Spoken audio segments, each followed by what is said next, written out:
Hi hello नमस्कार. मी श्रीपाद जोशी. आज हा व्हिडिओ बनवायचं सगळ्यात महत्त्वाचं कारण म्हणजे आज 13 एप्रिल 2026.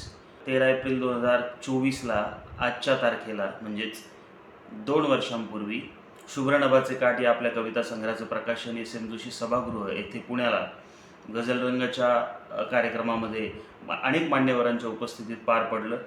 त्यानंतर आता बरोबर 2 वर्ष झाल्यानंतर शुभ्र नभाचे काठ हा कविता संग्रह अनेक वाचकांच्या हाती पडला. अनेक वाचकांच्या चांगल्या प्रतिक्रिया मला सोशल मीडियावर, पर्सनली फोनवर, मेसेजवर मिळाल्या. त्याबद्दल मी सर्वांचा आभारी आहे. त्यासाठी मी हा व्हिडिओ बनवतो आहे.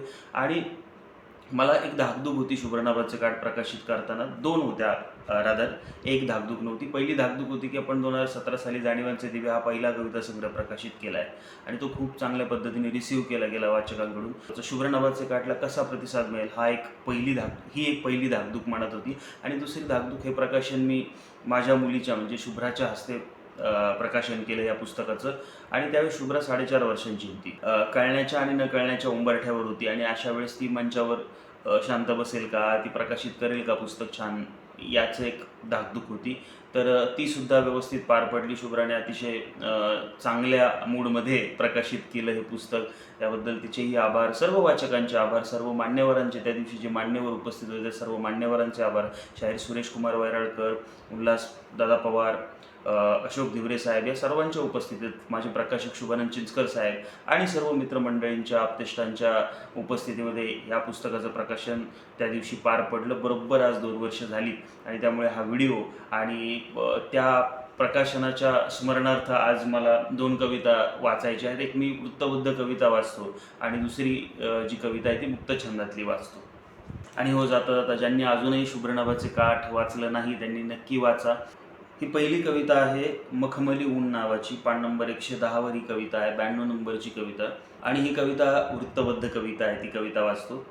काळजाच्या पार जाते पावसाची सर, काळजाच्या पार जाते पावसाची सर, माझ्यासाठी ओंजळीत 4 थेंब धर.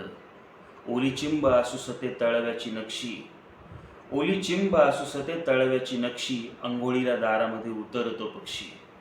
निळ्या काठावर काळे ढग जमा होती, कडाडते वीज नभी उजळते ज्योती. मातीमध्ये हिरवे कंच उगवते सुख, वाहणाऱ्या पाण्यालाही किती मोठी भूक. तुझ्या दारी पहाटेला मोगऱ्याची फुले, तुझ्या दारी पहाटेला मोगऱ्याची फुले, सरीवर मखमली ऊन घेई झुले. दूर कुठेतरी फुले मोरांचा पिसारा, कसा आवरावा कोणी लोभस पसारा. मनभर तनभर मातीचा सुगंध, मनभर तनभर मातीचा सुगंध, गच्च होती सैलावती ओघळती बंध. हुरहुर ओलियात कोरडे काहुर, माझ्या आसपास तरी माझ्याहून दूर. काळजाच्या पार जाते पावसाची सर, माझ्यासाठी ओंजळीत 4 थेंब धर.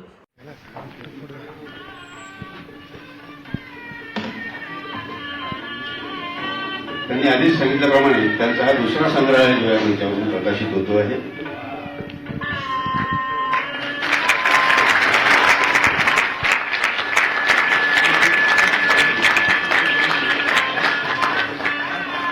आणि त्यांच्या पहिल्या कविता संग्रहाचं जसं स्वागत केलं महाराष्ट्रातल्या काव्य रसिकांनी, तसं याचं सुद्धा स्वागत करतील याविषयी माझ्या मनात काही शंका नाही.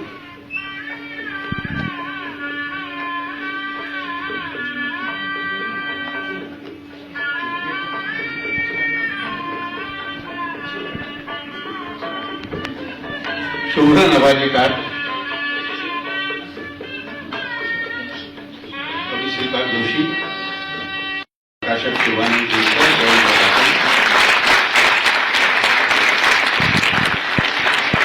या पुस्तकाचं प्रकाशन झालेलं असं मी मान्यवरांच्या वतीने जाहीर करतो. हिरवी आठवण नावाची कविता आहे. हिरवी आठवण, पान नंबर 99 वर 84 नंबरची ही कविता आहे. वाळवंटी उन्हात असं कुणीच कुणावर सावली धरत नाही, वाळवंटी उन्हात असं कुणीच कुणावर सावली धरत नाही. तू कोरडी का होईना विचारपूस करतेस, ओल्या मनाला अजून काय हवं असतं. भिंती कोसळतात पण दार शाबूत राहतं, अशा भग्न वाड्याची आठवण घेऊन मी मे महिन्याच्या उन्हात तुझ्या डोळ्यातला वळवाचा पाऊस पाहतोय. दिशा हरवली आहे, पत्ता विसरलोय, रस्त्याला रस्ता मिळतोय म्हणून चालत राहायचं की इथेच थांबून इथेच यायचं होतं अशी समजूत घालायची. देहाचा पारा फुटेपर्यंत मनाचं मृगजळ शोधलं, तुझं क्षितिज हाती लागलं. या जन्मी एकच झालं, पिवळ्या वाऱ्यावर हिरवी आठवण डुलत राहिली, पिवळ्या वाऱ्यावर हिरवी आठवण डुलत राहिली. वाळवंटी उन्हात असं कुणीच कुणावर सावली धरत नाही. तू कोरडी का होईना विचारपूस करतेस. ओल्या मनाला अजून काय हवं असतं, ओल्या मनाला अजून काय हवं असतं. Thank you.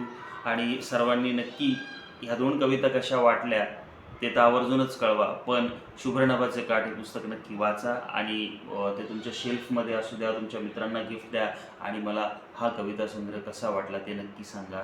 We are celebrating today 2nd anniversary of book release of शुभ्रनभाचे काठ. Thank you so much. Thank you. Bye.